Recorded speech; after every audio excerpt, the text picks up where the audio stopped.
non più tra i farfalloni amoroso, notte e giorno di torno girano, delle belle turbando al riposo, Narcisetto a tuo giro d'amor. Delle belle turbando al riposo, Narcisetto a tuo giro d'amor. Welcome college football fans to another weekly installment of Your Team Sucks Donkey Balls. with Dr. Balls.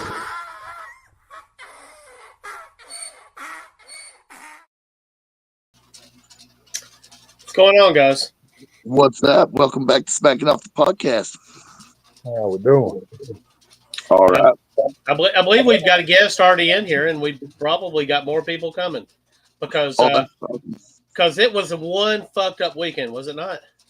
Oh, yeah, it was. And our guest tonight is Mike Richardson. Mike, thanks for joining the show. Appreciate it, gentlemen. Thank you. And, yeah, it's a fucked up weekend, man. And, I mean, this is some of the biggest upsets I've ever seen in my whole life. I mean, I knew you had to been watching that Vandy game close, Mike. Oh, yeah. I'm waiting to see who we get next. I mean, I really actually do like that Pavia kid, the quarterback. And he's daggone good, man. I'm curious how Wildcat defense going to be able to put up against him. Well, we've got a scheme advantage, I believe, over Alabama in this one situation. Alabama was running the 5-2 defense, similar to Southern Conference teams like Southern Miss in the mid-2000s, and the 5-2 doesn't allow enough mobility for the linebackers to stop the option, especially to the outside, whereas UK plays a 3-4. So as far as our scheme goes, the 3-4 is much better against the option because Deontay Walker can control the middle, and our two all-world outside linebackers control the edge, and then the two wheel linebackers, the middle linebacker, can step it up the middle. So I feel better about our chances against Vandy on those regards. What do you think, Doug? I mean, I expect to see Vandy beat Vandy and lose to a lot of teams. I mean, I do. I mean, nothing has changed in my brain here. Vandy just they just pulled off. A lot of people are comparing it to Appalachian State and Michigan. I don't really go that far because you're still looking at two Power 5 teams, but it's pretty fucking bad. But no, I don't. Do I think that Vandy's going to roll off eight or nine wins? Fuck no. Nah. No, they could go to the bowl game, and I think it's solid coaching with Clark Lee and to Alabama's defense. I mean, nobody expected that kid to be that good, and to Coach DeBoer's defense. I mean, this is his first year in the SEC. You can't have shutout. You can't have shootouts with these teams. If you're a team like Alabama, you got to crush them on both sides of the ball, and I think it'll lead to him either improving the defensive coordinator or getting a new one in the future, or re-examining his scheme. So, I agree with what you're saying. A different scheme would have made a major difference. But even with the scheme they had, it seems like you got to make adjustments sometimes. And sometimes, I know that that's not the only defense they practice. Right. And a 3-4 was big for Alabama during the Saban run. They were at some point, they just had to figure out we've got to do something different, and they never did. I think that Alabama just thought at some point the dam's going to break and we're going to beat their ass, and it didn't happen. And at that junction, when that was supposed to happen, instead what happened was Vandy took a 40-28 fucking lead. Yeah, it was just unbelievable to me. What do you think? My whole favorite part of this past weekend was just watching Tennessee lose. That's always a good one. I can't Tennessee. I still believe is going to be all right. I still honestly believe they're going to be right there in the playoffs and everything else. To be truthfully honest with you, but that being said, I still love watching them get beat. There you go. It's a big deal to me. I know I hate Tennessee. I hate their fans. They're off online. We're all in the smack groups. We've been at this a long time. Most of us go back to the message boards, and their fans has never been good. And they crow about stuff that never seems to become reality. And in every goddamn sport, every fucking sport, anything that they're halfway decent in, they're always going to win the fucking national championship. And I hated to see what happened. And was it baseball? They fucking won it, didn't they?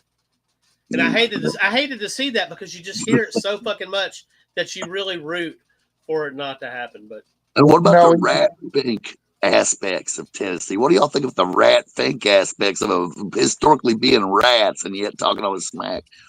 I look at it like this too, especially you talk about the baseball thing, man. You come down to it, even the sun shines on a dog's ass some days. They were due one. They're going to win the championship in something every sport every year. They got to get one eventually. Mm-hmm. All righty. Now, have our other cast members of them joined us yet? Ed said that he clicked the link, and Safari said that there's no such link. So Ed's having an Ed kind of experience right now. Well, I'll tell you what.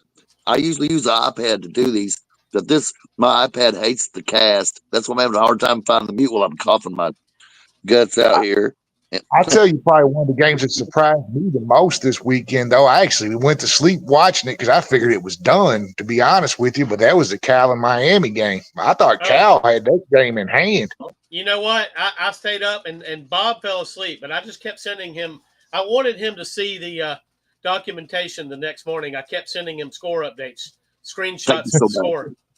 Thank you so much.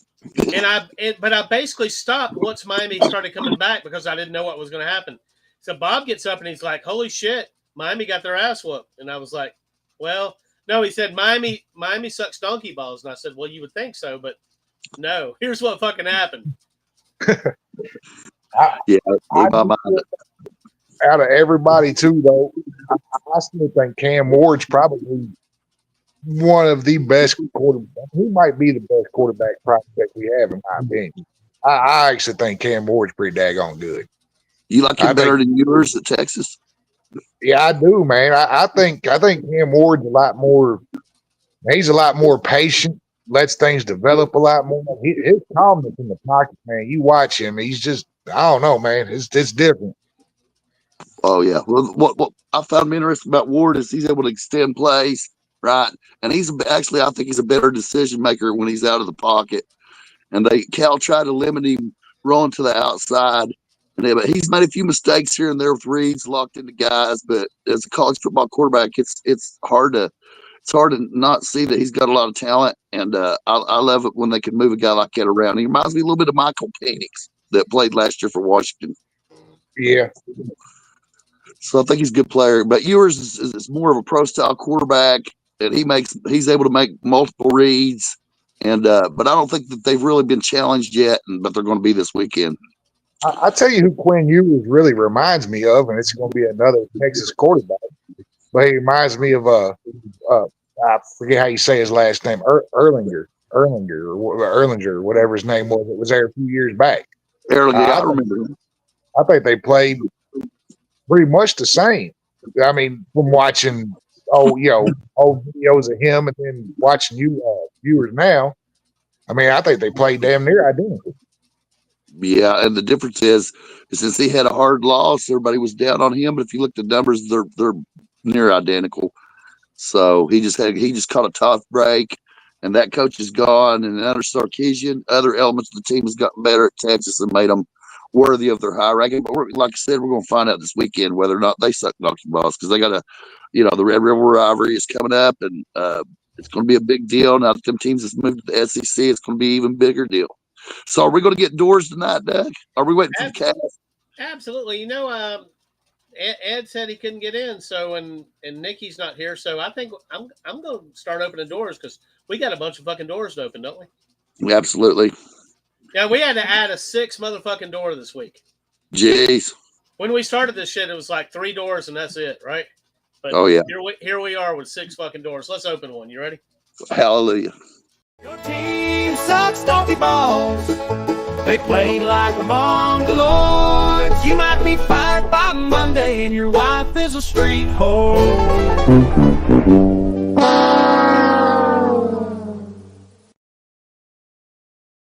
Oh, we got a little Lincoln Riley action here. And that's a tough loss at Minnesota. I don't know really that USC's entry into the Big Ten has been the big deal that they thought it would be. And shout out to Hunter Dworsky, and because his team sucks donkey balls. Absolutely. And Mike Gibbs. And Mike Gibbs. Chaos Gibbs. Mike Gibbs will tell you too. It's not going the way that he thought it was going to go. Now it looks like one of our cast members has joined us. Is that you, Nikki? It's me. Sorry, guys. I fell asleep. So, Nikki, I got to ask you, right? Mhm. Why does Lincoln Riley suck donkey balls? He chokes. We can't take the big ones. Can't take the big ones. What about the defense? Has it improved any since Mike Grinch has left? I think it did the beginning of the season. I think it's back to where it was though. At the beginning of the year, I actually thought they had a complete team on both sides of the ball. And then all of a sudden they're right back to where they were, if not worse. Oh, I agree. So, Mike, I got to go to you for a minute on this one. Do you think that the entry into the Big Ten is going to be a good thing for USC, or you think USC is going to fall to bottom of the top tier or the next tier down? I mean, I think they're going to end up being. I think they're going to end up being a middle of the road team. Honestly, I mean, I think it's about what they're destined to be. I mean, they're going to have some. They're going to have some games where they're going to put up some numbers just because of Lincoln Riley. But I mean, and that offense. But I mean, the defense is terrible. I mean, I just don't see them being anything but a middle of the pack team. I think that's where they're going to be at. Doug, I look at them, and did you ever see the movie Excalibur where Uther Pendragon gets trapped and he could be king, but he never got to rule? Anyway, that's what Lincoln Riley reminds me of. I think USC is bound to have one good year again. They might have another Heisman because Lincoln can coach quarterbacks. They're going to have one more good year, and then I think they fall off again. Well, I mean, Pete Carroll's not walking through the door. Neither's Reggie Bush. None of them's coming back. I mean, it's just USC is just a brand name anymore. That's all it is. I don't see them going back to being where they were. I think they do because they got the money, and now you can pay to play. I don't think they're ever going to get back to multiple big years, but I do think they buy themselves one hell of a season. It's like it's like a Portnoy that the guy from Sports talking about how he's going to contribute $2 or $3 million worth of NIL money every year to be sure they get one of the best quarterbacks period to have hit their team. Mike, is everybody hearing his audio the way I'm hearing it, where it's going in and out? It did a little bit on the last part. Okay, so I'm trying to figure out, are you going through a headset? No, I'm using my speaker on my phone. Sometimes it's really clear, and then sometimes it gets so muffled that you can't really understand what you're saying. I think the barking dog is getting over him a little bit. Maybe. But that's just backing off the podcast, though. But here at the home office, we're going to make it work, right? Okay, so y'all want to open another door? Let's open another door. Your team sucks donkey balls. They play like the Mongoloids. You might be fired by Monday and your wife is a street whore.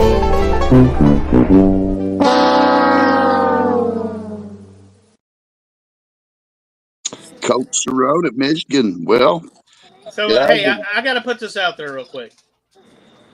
Are we going too far by saying their wife is a straight whore? Maybe, but ain't that what we do? That's what we do, right? That's what we do. Not at all. But they suck donkey balls. Michigan sucks donkey balls, guys. This week they had a chance to cement their position in the top 10, and they just didn't get it done. I mean, they played a solid game, but I mean, when you're Michigan and you're claiming that you're going to win the Natty and things of that nature, I think you should do more. I mean, I'm not really impressed with the head coach of Michigan. They got a defense. I know they lost a lot of people, but I mean, this is Michigan. The cupboard wasn't bare. I think they suck donkey balls. I think one of the biggest things for them is the fact that Donovan Edwards ain't what they thought he was going to be either. Oh, yeah. I'm pretty sure the USC fans were hanging their fucking hat on the fact that Michigan somehow just, just laid a fucking egg at the beginning of the year when they lost to Texas, and that they were really much better. So, that way they can explain their loss at Michigan. But these are two ships that are kind of connected here, and I think both teams are going to have a hard time. Neither one of these teams are likely to be playoff teams, in my opinion. I agree with you. And Washington, to their credit, played a great game. They're doing pretty well considering they lost a coach and so many players. So hats off to Washington and a shout out to Bruce Martinez, right? Absolutely. So now, Nikki, when you seen Michigan and Washington, did Michigan look like a top 10 team to you? No, I think honestly this season they're playing clean football. They're not spying. They are going in blindsided. They're trying to figure out how to get it rolling again, aren't they? Nikki? Yeah, and now they can't cut corners, Speaking and of they're clean right back to football, where they were. Did y'all see that Connor Stallions, where he's the head coach of the high school now, got his first win? Damn. And so, did you think he got that because he helped him cheat? I mean, yeah, more than likely. But hey, He probably the took Dubs the are thing done. he learned from the best. He did it for the best. Now he's doing it for his own. Scouting's a big deal, guys. I mean, if I know what you're going to run, and I can look over from the signals and the plays, and I can interpret that, and I've got the booth coordinated, then I mean it's hard to stop at. So you might could say this year that the reason that Michigan sucks donkey balls is because nobody can steal their signs anymore. I I tell just think you, Michigan hasn't looked good all season. if you guys have not watched it yet either, the Untold series on Netflix, they have one on there about Connor Stallions. It's actually pretty daggone good. You haven't watched it. All right, I'll have to bookmark that one. Me too. All right, what's behind door number 3, Doug? Let's do this shit. Your team sucks donkey balls. They played like a Mongoloids. You might be fired by Monday and your wife And is a behind door street number boy. 3, we have Coach Hobble at Tennessee. Well, Coach Hobble at Tennessee. I mean, he sucks donkey ball. Why is that? Because Arkansas obviously fell off, right? They even injured the main quarterback and still lost the game. And, all they had to do was stop Arkansas. But to Arkansas's credit, they stopped Tennessee's high-powered offense again and again in the fourth quarter, right? And when the new quarterback got in, they eventually figured out that they should just run the football, and they won the game. And here's the part where they sucked the most donkey balls. They let him in. Now, they might have been thinking that Arkansas would be able to run the clock out and just kick a field goal and win the game. But they let the guy in, so that put them down by 5 points after the failed 2-point conversion. So to me, that's just defeatist. You don't believe your defense is any good. You just let the dude walk in the end zone. And so to me, they suck donkey balls. And they yeah, played he dirty. didn't walk in. That was for sure, without a They doubt. played dirty football. That was the dirtiest football I have seen. When they got pissy because they could not produce anything. And I want to thank Oklahoma because honestly, Oklahoma is the one that gave everyone the floor plan on how to beat Tennessee. Yeah, I believe you're right. Oklahoma wasn't that far away from actually pulling it off themselves. They really weren't. Exactly, and they just turnovers, man. Turnovers killed them. And once Tennessee decided, shit, they know what we're going to do next. They just started playing dirty ball. When they realized they could score when they wanted to score, shit, let's take out the quarterback. They were going after receivers. They didn't care.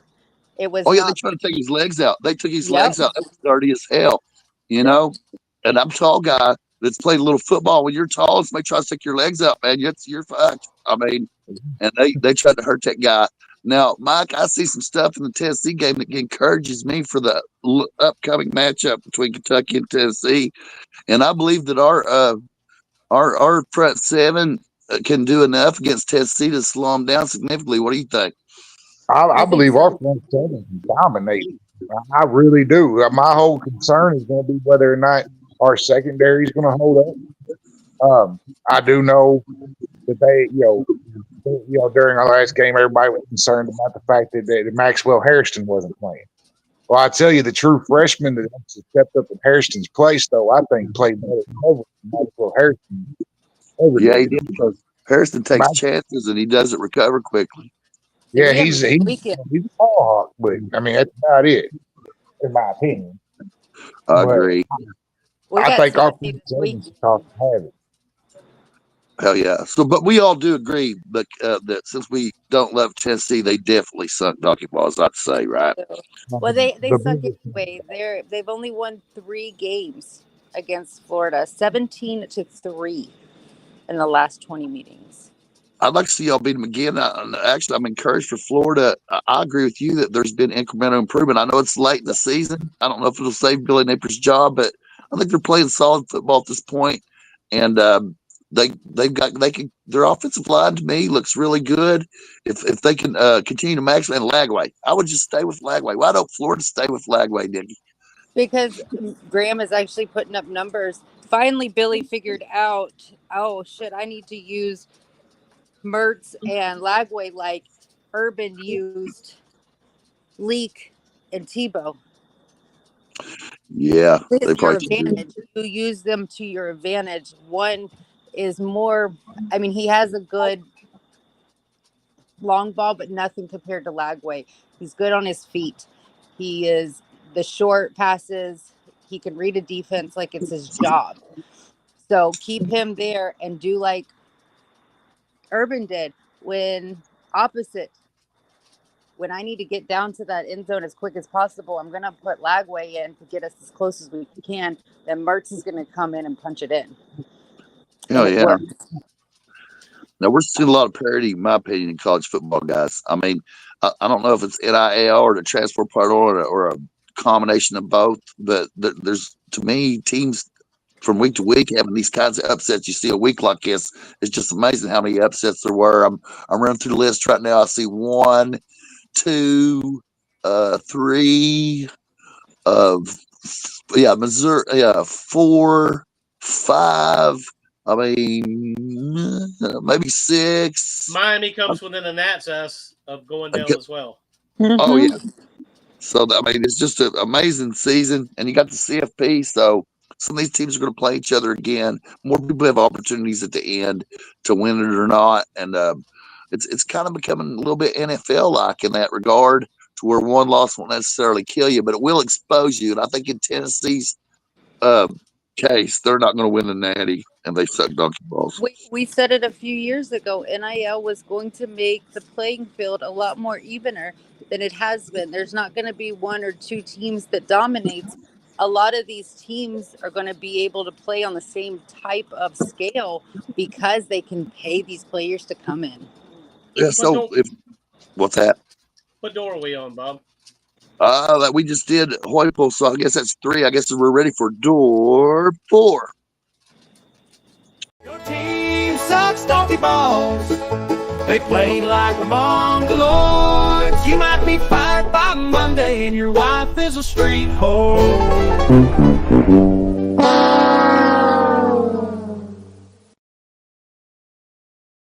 Yeah, and we got some Hugh Freeze action on here, and we already know that he sucks donkey balls, but we don't never want anybody to forget that, right? You know, because Auburn is so fantastic and so well loved by all of our members and so well representative. I want to let them know personally, right, that Hugh Freeze and Auburn sucks donkey balls. So what do we do? What do we do with the coach that gets on here so fucking much that? I mean, like Hugh Freeze has already been on more than any other coach. Do we send him a donkey ball trophy at the end of the year? I think we should, at least a T-shirt, right, featuring them and their team sucks donkey balls, right? Yep, something. There's something, we got to do something. We got to do something special. We might have to change our name. Oh yeah, well, if I could arrange in a revival, I know a lot of Southern Baptists and old regular Baptist preachers, and they love to have big tent revivals, and so they travel all over, right? And some of them are snake handlers and stuff like that. We can get real Appalachian with it, you know what I'm saying? I think thing is a snake handling revival to bring. That's what I'm getting at. So we have to go down there and personally present it while we have our revival, he can come down with Bruce Pearl and he can anoint and baptize players, right? And then we can present him with his shirt that he sucks donkey balls, right? Now we'll have banjos playing like Deliverance and stuff like that. We will bring a Dulcimer, get total Appalachian flavored with it so he can enjoy it. Now, Mike, what do you think about Auburn? Do you think they suck donkey balls? Yeah, for sure, without a doubt, they still suck. I actually kind of anticipated them being a little bit better. Obviously, coming cold there and everything, it just hasn't happened. Like they're still terrible. So, if I'm not mistaken, that they're coming to Lexington not too long from now. I know, and I hate to talk smack as a UK fan because every time I've ever talked smack, right, I've lost. It goes back to bite you on your ass. It comes back to bite me on my ass, but. Right. If you really look at it, as far as how well the teams are playing and what they're doing, it's obviously Kentucky's not going to score much points, right? But nobody else is going to score much points neither. And our front seven is one of the most dominant in the country. They rank in the top 3 in the SEC and the top 5 in the country, in my opinion. And we may have the best core of linebackers in the country. If you go all 4 linebackers that's on the field, and the depth of our front seven is there, you can take Deontay Walker out of the game, right? You can take J.G. Weaver out of the game, and there's somebody to back him up that can play in the SEC. And I really believe that we're going to physically dominate Auburn, and that their quarterback sucks fucking donkey balls, and that we're going to exploit that. But Auburn is one of those miraculous teams that somehow every now and then they have a game. Right, as we've evidenced with the Iron Bowl and others in the past, and that's why I don't want to just definitively say, "Oh, I believe Kentucky's going to crush Auburn." And secondly, South Carolina, Kentucky didn't come in ready to play. Now, one of the things about the new SEC schedule is Kentucky was used to line up 3 or 4 cupcakes before they ever got into conference play, and they come in when they was able to beat Florida, right? Then they would come into conference play like 5-0 already. Right. And then they would get smacked in the mouth and lose 2 or 3 games. One of them they shouldn't, and then get into some kind of bowl game at either 7, 8, or 9 wins. Well, now we had to play South Carolina the second game of the year, and I don't believe Kentucky was ready. And one of my criticisms of Mark Stoops, that a lot of people don't know and explore is they don't have physical pad contact in practice. Right. They're not hitting in practice. Right. And I believe that really hamstring them when your first game of the year is a conference rival. Yeah. It takes getting used to when you start hitting, and you do need practice at it. And I realize that you take a chance on getting injuries, but you also get injuries when you throw them out into the fucking games without contact. I agree with that 100%. I believe football is about hitting, right? It's about imposing your will. If Kentucky is the kind of team that wants to impose its will both on the offensive and defensive lines, and to do that, you got to hit. So that's my critique of Kentucky. But that didn't stop Hugh Freeze from sucking donkey balls, guys. And Peyton Thorne, to my opinion, is we'll probably see him in a few weeks. Oh, yeah. All right, guys. Door number 5. Your team sucks donkey balls. They play like the Mongoloids. You might be fired by Monday, and your wife is a street whore.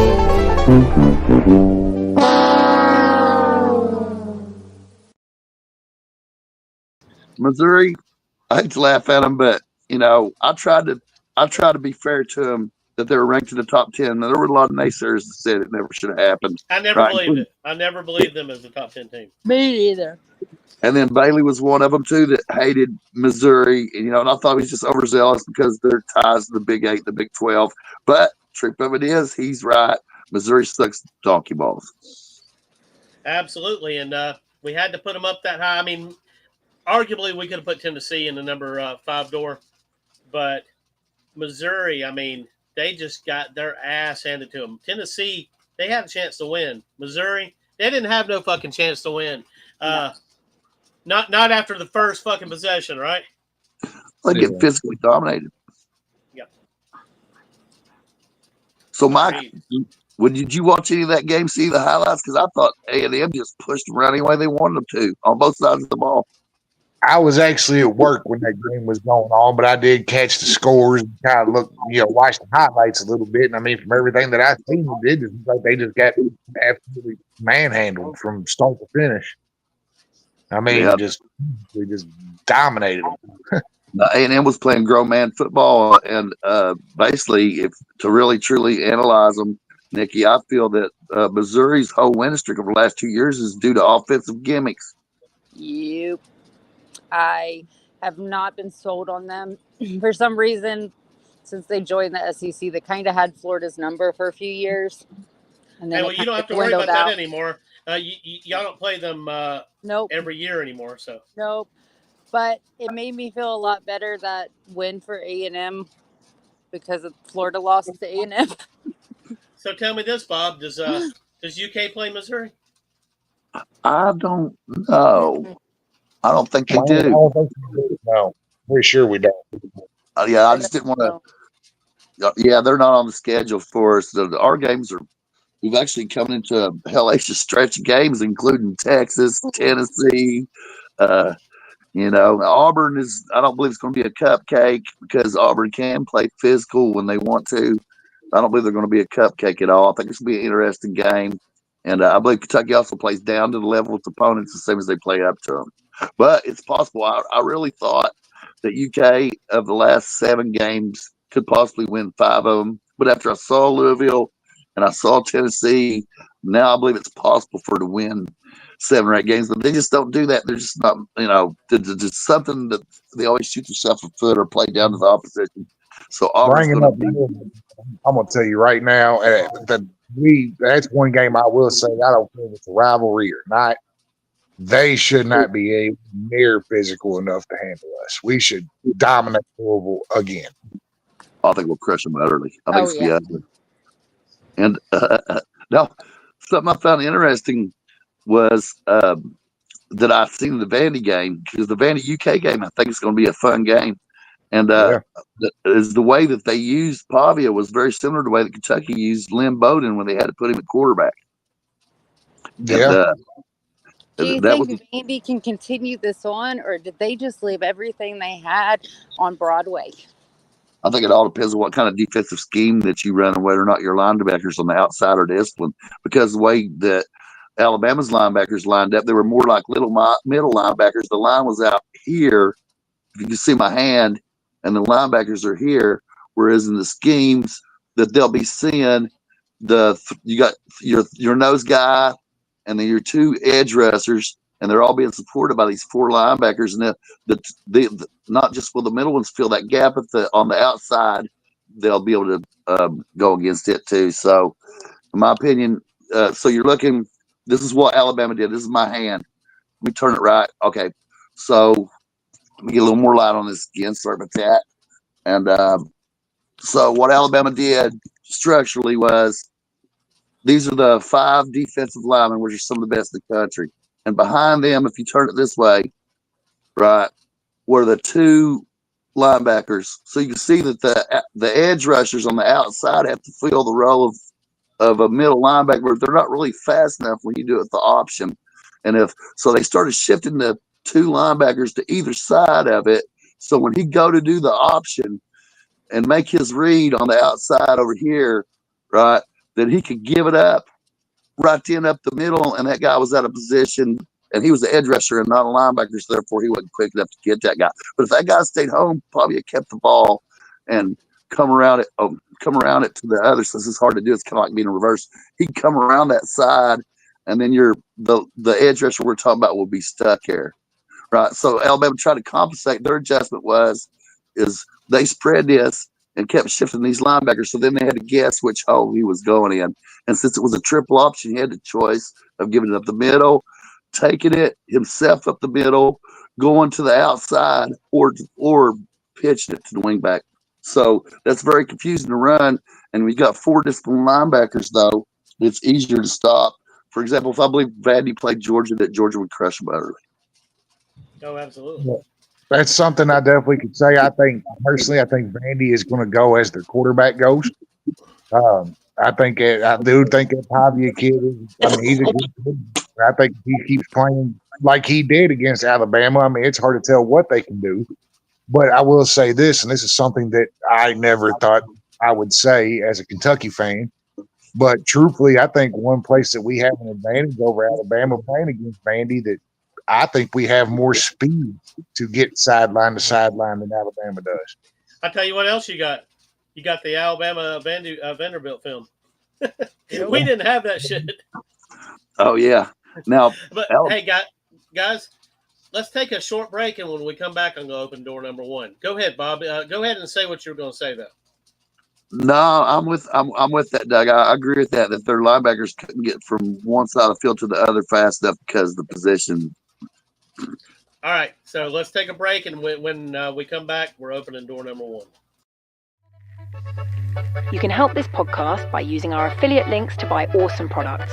All hail our affiliates: Fiverr, eBay, Halley, AI, Pinpause, CBD for Life, A Premium Auto Parts, and Fans Edge. Go to smackology.42web.io and use our affiliate links to buy from these great companies.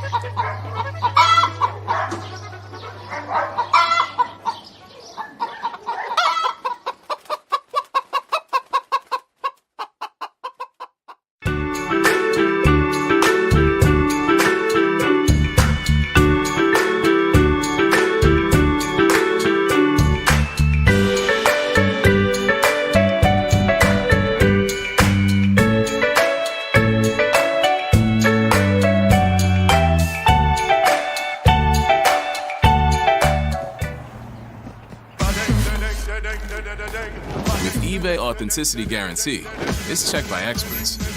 Every stitch, tag, and logo. So you'll always get that feeling of real.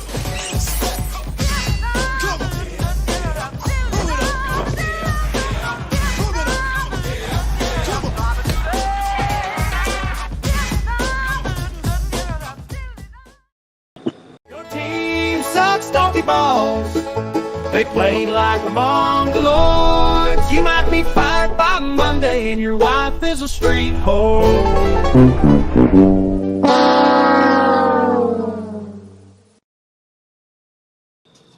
Coach DeBoer.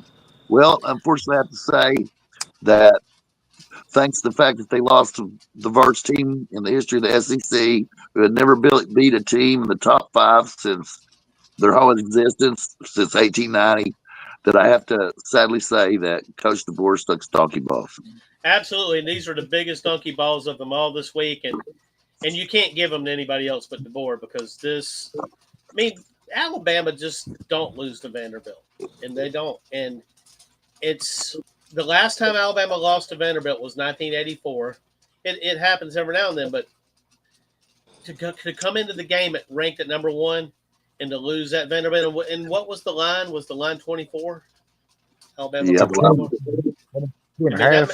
It's an extremely large upset here. I mean, we're looking at App State, Michigan type shit. Even though Vanderbilt is a conference team, they're a Power 5 team, kind of. But can't you put a little bit of this on Saban? Yeah. I mean, there's a lot of people bitching at Saban this week, and that was kind of stupid. Yeah. He put big Coach DeBoer material. I mean, you know the Saban story, Robert? Yes, I do. And I mean, you just don't give bulletin board material to the team. Even if you're not the coach anymore, you led that program for years, and you're basically saying that you just don't lose to Vanderbilt. It ain't going to happen. That's really going to piss me off. You know, my high school, I went to Okeechobee High School, but I also transferred originally from a school here in Ashland, Kentucky that was the worst high school football program around, Boyd County. We're great in basketball. We dominate the 16th region in basketball for 40 years. But in football, we suck utterly. It's awful. I've been involved in defeats, right, that would stagger your imagination, right? But if you told me that Greenup County talked a whole bunch of shit about what Boyd County was going to do and how they was going to treat us as a safety, I'm going to come in there and you're going to remember my effing name. You understand what I'm saying? People are going to get hurt. I'm going to hit you hard as I can. And if that extends to everybody that gets a chance to get out there, we might win that game because I want to hit you as hard as I can, many times that I can, long as I can, hard as I can. Do you never forget me and you never want to come back here and to talk that level smack on national TV? I mean, it could have helped that. And we know Pavi is a gamer from what he did with New Mexico State last year against Auburn. So I mean, And he loves that type of material. I watched him almost every game with New Mexico State. I got to interview this kid. He loves this. This is what fuels his fire. And he listened, and he had so much material, not just from Auburn fans, but the SEC. Oh, here comes little New Mexico State. They're going to get killed again. He loved it. And he So built here's off what of I that. got to ask, guys. Do we really believe, though, that this doesn't happen if Saban doesn't make this comment? No, I think it could have still happened with not an issue, but Yeah, I 'cause do think I'm that pretty it's sure- a big time. I'm pretty sure Saban is just like, I'm a fucking commentator now, and it's DeBoer's job to fucking coach the team, and I'm gonna say some shit every fucking week. So, and I'm putting words in Nick's mouth. I don't know what Nick has said about it. I don't even know if anybody's actually asked him about it. Probably I'm sure- close to that. I'm sure it will get discussed this weekend on game day.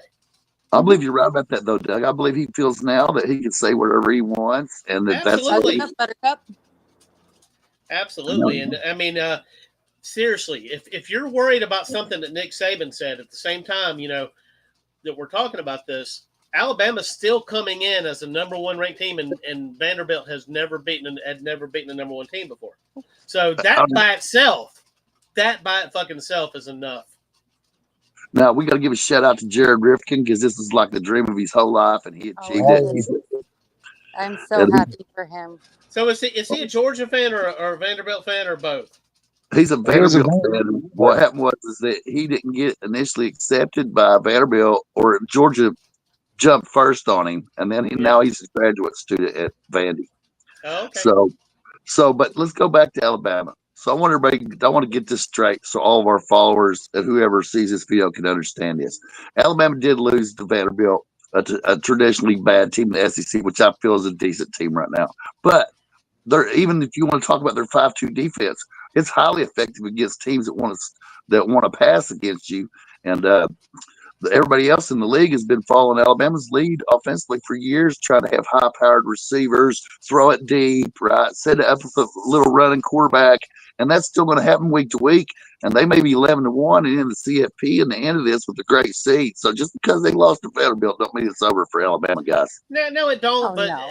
it still shows their floor is low enough to blow even getting into the playoffs, in my opinion.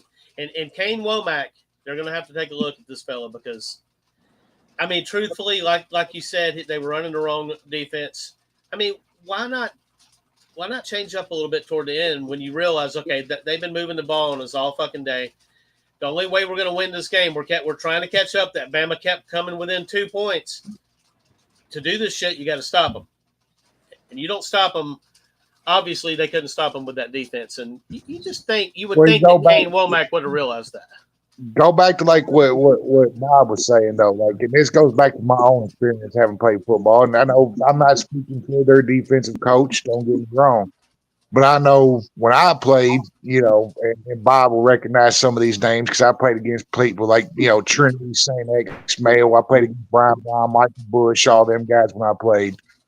But my coach's theory was, it don't matter what you do, if you do what you're supposed to do, it's not going to matter anyway because you're going to stop them or you're going to score. It depends on whether you're on offense or defense. I mean, some coaches get straight stubborn like that. Now, I mean, I do believe you can be running the wrong scheme and be out of place most of the time.